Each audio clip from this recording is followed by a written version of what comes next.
If your training makes you look fit, but leaves you gassed after a few hard minutes, you're missing a huge part of real fitness. One of the big mistakes I see a lot of people do that train calisthenics or home workouts is that they're focusing too much on aesthetics, reps, and skills, and they completely ignore conditioning. And that's the reason why so many people out there look athletic without actually being athletic or fit. And in today's video and with today's workout, we want to simply change that. If you're new here, I'm Marcus, a former pro athlete and coach, and BuiltSimple is about simplifying fitness and building bodies that are not just lean, but actually capable. And that's why once a week I do a session like today's workout.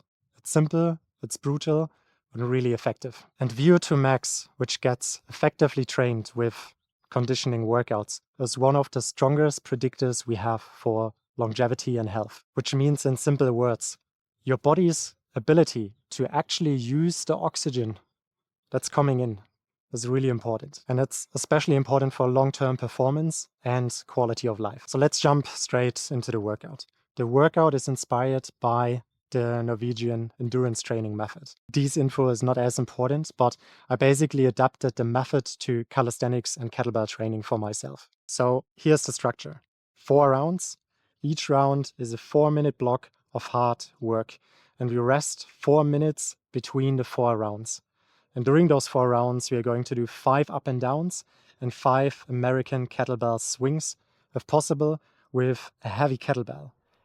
AMRAP style means for you, we are trying to get in as many rounds or reps as possible within the 4 minutes before we rest again. The goal here is not to make the workout super complicated. The goal is output, intensity, conditioning. I use a heavy kettlebell here, and if possible, you should too.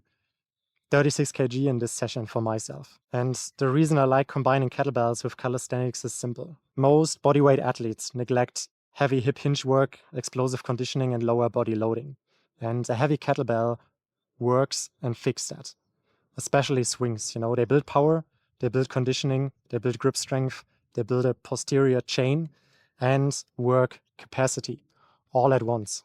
And the up and downs look simple, but they're here for a reason as well. Most people would throw in burpees, but if you already train calisthenics seriously, your shoulders and especially your pressing muscles already take a good beat up.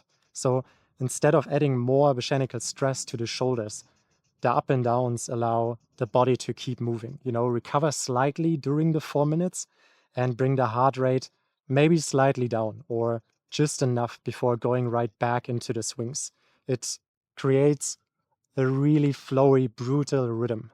And trust me, this gets uncomfortable fast, especially during the last minute. But in the end, that's the point. We need more people who are capable, not just optimize for mirror selfies. Fitness, at least in my belief, should challenge you sometimes. You should occasionally breathe hard, push yourself, get uncomfortable. That's where adaptation happens. And honestly, that's what BuiltSimple is about. It's not about obsessing about details.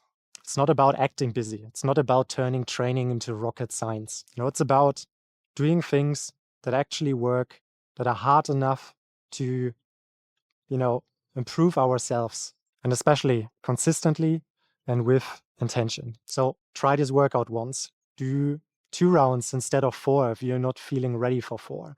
Use a lighter weight. Adapt the reps to your current fitness level. And then please come back into the comment section and let me know how it went. I'm sure this will feel different than everything you have done before if you have never tried a workout like this, but it's going to be a really good feeling afterwards. And if you want to see more kettlebell specific work, or if you want me to dive deeper into that, let me know in the comment section. I hope this video was helpful, guys, and I see you in the next one.